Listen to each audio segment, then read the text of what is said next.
Viewers break तो बाद आप सब का भरपूर स्वागत करते हैं। सो एंड वाले सैक्शन में गलबात करन जा रहे हैं कि व्यूअर्स इउं जापता है कि भारतीय एजेंसियां पंजाब नूं एक बार फिर बल्दी दे बूथे विच जिहड़ियां ने ओह तक रहियां ने। क्रिमिनल रेपिस्ट सोदा साध दा सलाबतपुरा सतसंग उसे दिशा वाल एजेंसियां वालों चुकिया गया एक कदम है।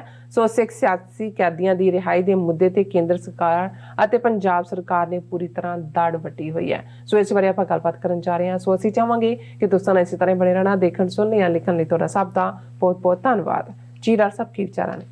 देखो अज बहुत वड्डी गिणती साडे वीर भैणां लाइव चैट यूट्यूब और फेसबुक ते जुड़े ने। अच्छा, टॉपिक इन्ने कि इंपॉर्टेंट ने भी असीं उन्हां दे बाई नेम रैकगनाइज नहीं कर रहे, लेकिन असीं सब दा शुक्रिया अदा करदे हां। बलदी दे बूथे च झोकना हुण असीं देखदे हैं भी किवें पंजाब पहले दिन तो ही 47 तो बाद, और पंजाब इसलिए क्योंकि सिख कौम पंजाब च वसदी है, वो गन शॉट्स दे थल्ले रहा इंडियन एजेंसियां दे, दिल्ली सरकार दे। और पिछले पीरीयड दे विच 4 दहाकियां दे विच तां उन्हां ने एक तो बाद एक नस्लकुशी राहीं जिहड़ी है पूरी जवानी दी एक पीढ़ी मार मुकाई, एक ड्रग्स दे हवाले कीती। और गुरु ग्रंथ गुरु पंथ दोनों नूं ही उन्हां ने पहले दिन तो 47 तो फौरन बाद ये जिहड़ा गुरुडम सी वो नरकधारियां दा होए, राधा स्वामियां दा होए, फिर आशुतोषिया होए, भनियारा होए, हुण दे पीरीयड सौदा साध होए। इन्हां च फिर वो नहीं जिहड़े कि होर सैकड़ियां दी गिणती च खुंबां वांग निकले साध ने जिन्हां नूं प्रमोट करके देहधारी गुरुडम नूं प्रमोट किया जाता है। पर ये सौदा साध जिहड़ा कन्विक्टेड है क्रिमिनल मर्डर दे विच भी, रेप दे विच भी, इनू रिपीटडली पैरोल ते छड्डिया जा रहा है। इहदी ईवन सज़ा की मुआफ़ी भी 26 जनवरी के बहाने नाल कीती गई। और हुण जदों कि इनू फिर पैरोल ते छड्डिया गया 40 दिनां दी, इहदा डेरा जा, क्योंकि इस गल का ध्यान रहे हरियाणा और यूपी दोनों थावां ते बीजेपी की हुकूमत है। इस वेले ये जेल चो जिहड़ी सुनियारा की जेल है सुनियारी अंबाड़ा जिले उत्थों रिहा होने तो बाद बागपत यूपी के अपने डेरे च पहुंचा हुआ है। और उत्थे बैठा भी किस लैवल दियां ये शरारतां कर रहा सी। पहले दिन दस्सिया सी कि किवें 3 फुट्टी किरपान दे नाल उसने केक कट्टिया रिहाई दा। हुण जिहड़ी किरपान साडे लई किरपा और आन दा प्रतीक है, उसदा उसनूं चीपन करना ये भी एक सीधा अटैक। और फिर वो सलाबतपुरा डेरा जिथे इन्हें 10वें पातशाह दा जामा पा के उवें ही जामे इंसान दे नां थल्ले ड्रामेबाजी की। केस उत्थे चलदा, एक पासे कोर्ट च केस किए हुए ने जी साडा केस रिमूव करो, पंजाब सानू इंसाफ नहीं मिलेगा। लेकिन उसे सलाबतपुरे दे विच इहने अपना सो कॉल्ड सतसंग दे कूड़ संग जिहड़ा रखिया, और उत्थों वीडियो लिंक राहीं जिहड़ा जुड़न दी लाइन, और इत्थों जिहड़ा प्रमोट किया गया कि बसां राहीं दूजियां राहीं लोग पहुंचण, अंदर 20 स्क्रीनां लाइयां गईयां। दूजा सिख जथेबंदियां ने इस दे उत्ते पूरी जिहड़ी है पहला ही वार्निंग दिती हुई सी। उन्होंने चक्का जाम भी किया, कई थां उन्होंने रोड्स ब्लॉक कीतियां। पर जिस वड्डी बजाए कि पंजाब दी हुकूमत, हुण देखण वाली गल ये है कि बीजेपी तो बलदी दे बूथे च धक्कण लई उन्हां दी दिल्ली च भी सरकार है, हरियाणा यूपी च उन्हां दीयां सरकारां ने। पर ये भगवंत मान जिहड़ा कि बिल्कुल उहदा गुड्डा है केजरीवाल दा, और वो केजरीवाल जिहड़ा खुद भी उन्हां नूं संत जिहड़ा है उस वांग जिवें उन्हें निरंकारियां नूं दिल्ली दे विच प्रमोट कीता, सौदा साध दा भी वो पूरा उवें प्रमोशन लाइन है कि बजाए कि पंजाब सरकार लई ये जाणदियां होया कि एक क्रिमिनल है, कन्विक्ट है, अगे इहदी बदौलत पंजाब दे विच बुरज जवाहर सिंह वाड़ा च चोरी करन वाले इहदे बंदे गोली कांड दूजे तीजे वो सिंपली परमिशन डिनाई कर सकते सी कि ठीक है अपने घरां च जां लोकल दे विच तुसीं जाओ, इन्नी गैदरिंग इत्थे असीं नहीं होण देनी। पर इहदी थां ते उन्हां ने यकीनी बनाया कि बई उहदा उत्थे गैदरिंग होए, और जिहड़े प्रोटेस्ट करन वाले थां थां दे उत्ते उन्हां च श्रोमणी अकाली दल अमृतसर बाकी जथेबंदियां दे उन्हां ने चुक के जिहड़ा बसां च भर के दूर जाके छड्डिया और उत्थे उहदा समागम करवाया। हुण इस नूं तुसीं बलदी दे बूथे च झोकना नहीं कहोगे तां की कहोगे?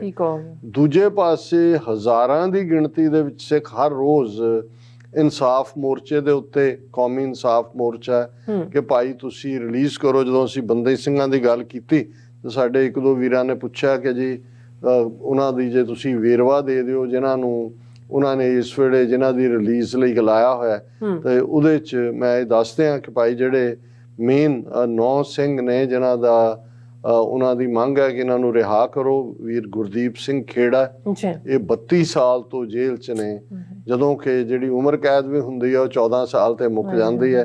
ਪ੍ਰੋਫੈਸਰ ਦਵਿੰਦਰਪਾਲ ਸਿੰਘ ਭੁੱਲਰ 28 ਸਾਲ ਤੋਂ ਜੇਲ੍ਹ 'ਚ ਨੇ।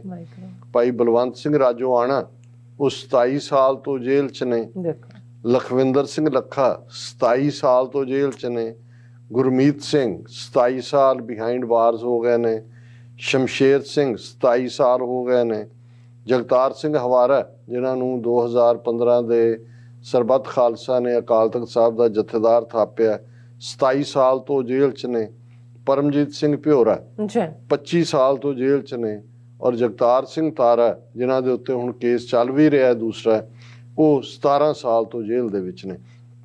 ਹੁਣ ਇੱਕ ਪਾਸੇ ਤਾਂ ਇਹ ਪਾਰਟ ਹੈ ਕਿ ਇਹ ਜਿਨ੍ਹਾਂ ਨੇ ਆਪਣੀਆਂ ਟਰਮਸ ਪੂਰੀਆਂ ਕਰ ਲਈਆਂ ਉਹਨਾਂ ਨੂੰ ਨਾ ਪ੍ਰੋਪਰ ਪੈਰੋਲ ਨਾ ਉਹਨਾਂ ਦੀ ਰਿਲੀਜ਼। ਦੂਸਰੇ ਪਾਸੇ ਉਸ ਕ੍ਰਿਮੀਨਲ ਨੂੰ ਕਿਵੇਂ ਜਿਹੜਾ ਉਹ ਪੈਟਰਨਾਈਜ਼ ਕਰ ਰਹੇ ਨੇ। ਔਰ ਹੁਣ ਇਹਨਾਂ ਦੀ ਰਿਲੀਜ਼ ਤੋਂ ਅੱਜ ਜਿਵੇਂ ਇਹਨਾਂ ਦੀ ਆਲ ਪਾਰਟੀ ਮੀਟਿੰਗ ਸੀ ਪਾਰਲੀਮੈਂਟ ਸੈਸ਼ਨ ਤੋਂ ਪਹਿਲਾਂ, ਤੇ ਹਰਸਿਮਰਤ ਕੌਰ ਬਾਦਲ ਨੇ ਉਸ ਦੇ ਵਿੱਚ ਕਿਹਾ ਕਿ ਜੀ ਇਹ ਜਿਹੜਾ there are different laws for Sikhs, rapist and murderers are getting remissions but Sikh prisoners have stayed incarcerated for 30 years. The government promised their release but to no avail. Sikh prisoners are being described as a threat to national security.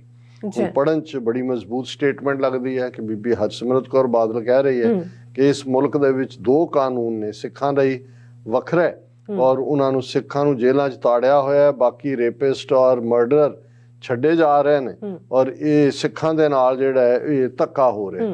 ਕਾਸ਼ ਇਹ ਆਪਣੇ ਘਰ ਵਾਲੇ ਨੂੰ, ਆਪਣੇ ਸਹੁਰੇ ਨੂੰ ਇਹ ਕਹਿ ਸਕਦੀ ਜਾਂ ਆਪ ਜਿਸ ਹਕੂਮਤ 'ਚ ਤਰਲੇ ਕਰਕੇ ਮਿਨਿਸਟਰੀ ਲਈ ਕਿ ਭਾਈ ਇਹ ਕਿਹਨੇ ਪਾਲਿਆ ਗੁਰਮੀਤ ਰਾਮ ਰਹੀਮ ਨੂੰ। ਖੁਦ ਪਿਤਾ ਜੀ ਕਹਿ ਕੇ ਉਹਦੀ ਸ਼ਰਨ 'ਚ ਜਾਂਦੀ ਰਹੀ ਹੈ। ਅੱਜ ਉਹ ਰੇਪਿਸਟ ਔਰ ਮਰਡਰ ਨਜ਼ਰ ਆ ਰਿਹਾ। ਕਿਵੇਂ ਈਵਨ ਸ਼ਸ਼ੀਕਾਂਤ ਜਿਹੜਾ DGP ਇੰਟੈਲੀਜੈਂਸ ਦਾ ਸੀ, ਉਹਨੇ TV 84 ਦੇ ਉੱਤੇ ਮੰਨਿਆ ਸੀ ਕਿ ਸਲਾਬਤਪੁਰ ਡੇਰੇ ਦੇ ਵਿੱਚ ਜਿਹੜੀ ਪੋਸ਼ਾਕ ਉਸਨੇ ਪਹਿਨ ਕੇ ਡਰਾਮਾ ਕੀਤਾ ਇਨਸਾਨ ਜਾਮੇ ਇਨਸਾਨ ਦਾ, ਉਹ ਮੈਂ ਸੁਖਬੀਰ ਬਾਦਲ ਦੇ ਕਹਿਣ ਤੇ ਭਜਵਾਈ ਸੀ। ਅਸੀਂ ਯਕੀਨੀ ਬਣਾਇਆ ਸੀ, ਅੰਦਰ ਸਾਡਾ ਫੋਟੋਗ੍ਰਾਫਰ ਸੀ, ਉਹਨਾਂ ਤਸਵੀਰਾਂ ਨੂੰ ਬਾਅਦ ਦੇ ਵਿੱਚ ਇੰਡੀਅਨ ਐਕਸਪ੍ਰੈਸ ਔਰ ਅਜੀਤ ਦੇ ਵਿੱਚ ਲਾਇਆ ਤਾਂ ਕਿ ਸਿੱਖ ਭੜਕਣ, ਔਰ ਉਵੇਂ ਹੀ ਹੋਇਆ।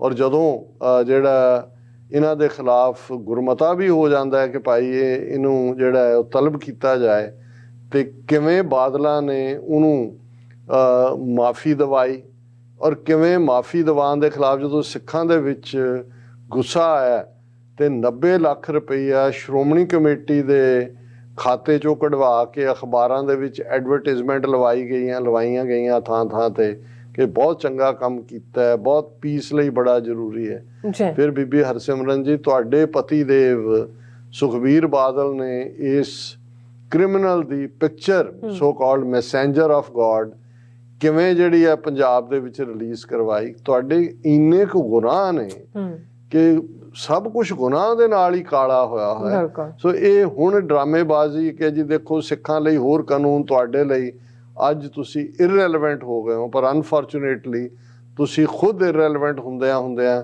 ਅਕਾਲੀ ਦਲ ਨੂੰ ਵੀ, ਜਿਹਦਾ 100 ਸਾਲ ਦੀ ਹਿਸਟਰੀ ਕੁਰਬਾਨੀਆਂ ਵਾਲੀ ਭਾਰਤ ਦੀ ਕਾਂਗਰਸ ਤੋਂ ਬਾਅਦ ਸਭ ਤੋਂ ਪੁਰਾਣੀ ਜਮਾਤ, ਉਹਨੂੰ ਵੀ ਤੁਸੀਂ ਅੱਜ ਇਸ ਲੈਵਲ ਤੇ ਰਿਡੰਡੈਂਟ ਕਰ ਦਿੱਤਾ ਹੈ ਕਿ ਅੱਜ ਬੰਦੀ ਸਿੰਘਾਂ ਦੀ ਰਿਹਾਈ ਜਾਂ ਪੰਥਕ ਮੁੱਦੇ ਜਾਂ ਗੁਰੂ ਗ੍ਰੰਥ ਸਾਹਿਬ ਦੀ ਬੇਅਦਬੀ ਦਾ ਮੋਰਚਾ ਅਕਾਲੀ ਦਲ ਨਹੀਂ ਲਾ ਰਿਹਾ ਮੰਜੀ ਸਾਹਿਬ ਜਾਂ ਅਕਾਲ ਤਖਤ ਤੇ ਅਰਦਾਸ ਕਰਕੇ।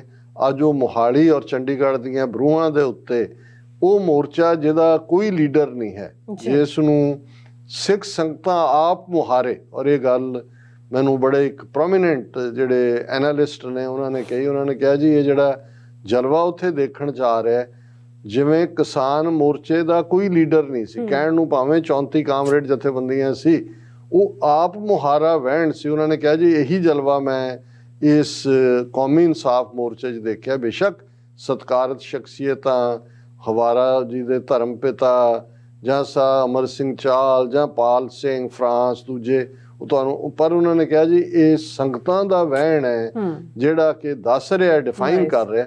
ਪਰ ਜਿਹੜਾ ਮੇਰਾ ਫਿਕਰ ਹੈ ਕਿ ਉਹਨਾਂ ਨੇ ਇੱਕ ਪਾਸੇ ਇਧਰ ਮੋਰਚੇ ਦੇ ਵਿੱਚ ਜਿਹੜਾ ਇੱਕ ਸਿੱਖ ਸੈਂਟੀਮੈਂਟ ਇਸ ਵੇਲੇ ਅਰੂਜ਼ ਵੱਲ ਜਾ ਰਿਹਾ ਹੈ, ਦੂਸਰੇ ਪਾਸੇ ਪੰਜਾਬ ਦੇ ਵਿੱਚ ਸੌਦਾ ਸਾਧ ਦੀ ਪੁਸ਼ਤ ਪਨਾਹੀ ਕਰਕੇ ਉਸ ਕਿਸਮ ਦਾ ਜਿਹੜਾ ਹੈ ਉਹ ਮਾਹੌਲ ਸਿਰਜ ਰਹੇ ਨੇ ਤਾਂ ਕਿ ਸਿੱਖ ਨਸਲਕੁਸ਼ੀ ਦਾ ਇੱਕ ਹੋਰ ਦੌਰ ਸ਼ੁਰੂ ਕਰਨ ਦਾ ਰਾਹ ਪੱਧਰਾ ਹੋਏ। ਔਰ ਸਿੱਖ ਪੰਜਾਬ ਦੀਆਂ ਜਿਹੜੀ ਪਾਣੀਆਂ ਦੀ ਲੁੱਟ ਦੇ ਲਈ ਵੀ ਸੁਪਰੀਮ ਕੋਰਟ ਨੇ ਬੇਸ਼ੱਕ ਜਿਹੜਾ ਫੈਸਲਾ ਇਹਨਾਂ ਦਿਨਾਂ 'ਚ ਦੇਣਾ ਸੀ ਉਹ ਅੱਗੇ ਤਰੀਕ ਪਾ ਦਿੱਤੀ ਹੈ, ਪਰ ਮਲਟੀਪਲ ਲੈਵਲ ਦੇ ਉੱਤੇ ਇਹਨਾਂ ਦਾ ਸਿੱਖਾਂ ਨੂੰ ਡਿਸਟਰੋਏ ਕਰਨ ਦਾ lock stock and barrel total war ਦੇ ਵਿੱਚ ਉਸ ਏਜੰਡੇ ਨੂੰ ਲਾਗੂ ਕਰਨ ਲਈ ਜ਼ਰੂਰੀ ਹੈ ਕਿ ਪੰਜਾਬ ਨੂੰ ਇੱਕ ਵਾਰ ਫੇਰ ਬਲਦੀ ਦੇ ਬੂਥੇ 'ਚ ਸੁੱਟਿਆ ਜਾਏ, ਜਿਹੜਾ ਕਿ ਇਹਨਾਂ ਦੀ ਮੂਵ ਉਸ ਡਾਇਰੈਕਸ਼ਨ 'ਚ ਹੈ। ਜੀ ਡਾਕਟਰ ਸਾਹਿਬ, ਤੁਹਾਡਾ ਬਹੁਤ ਬਹੁਤ ਸ਼ੁਕਰੀਆ। ਤੁਸੀਂ ਆਪਣੇ ਵਿਚਾਰ ਸਾਡੇ ਦਰਸ਼ਕਾਂ ਨਾਲ ਸਾਂਝੇ ਕੀਤੇ। ਇਸ ਤਰ੍ਹਾਂ ਆਪਣੇ ਵਿਊਜ਼ ਕੋਲ ਨੇ ਇਜਾਜ਼ਤ। ਵਿਊਅਰਸ, ਸਾਡੇ ਪ੍ਰੋਗਰਾਮ ਦਾ ਸਮਾਂ ਇੱਥੇ ਸਮਾਪਤ ਹੁੰਦਾ। ਤੁਸੀਂ ਆਪਣੀ ਰਾਏ ਤੇ ਸੁਝਾਅ ਸਾਨੂੰ ਭੇਜਣਾ ਭੁੱਲਣਾ। ਸਾਡੇ ਇਸ ਪਤੇ ਤੇ sos@tv84.tv ਤੇ ਅਸੀਂ ਆਪਣਾ ਪ੍ਰੋਗਰਾਮ ਲੈ ਕੇ ਫਿਰ ਦੁਬਾਰਾ ਤੁਹਾਡੇ ਰੂਬਰੂ ਹੋਵਾਂਗੇ। ਤਦ ਤੱਕ ਲਈ ਮੈਨੂੰ ਤੇ ਆਪਣਾ ਸੁਣਾ ਗਿਆ ਦੋ। ਦੇਖਦੇ ਰਹੋ TV84। ਬੁਲਾ ਦਿਓ ਫਤਿਹ। ਵਾਹਿਗੁਰੂ ਜੀ ਕਾ ਖਾਲਸਾ, ਵਾਹਿਗੁਰੂ ਜੀ ਕੀ ਫਤਿਹ। ਰੱਬ ਰਾਖਾ।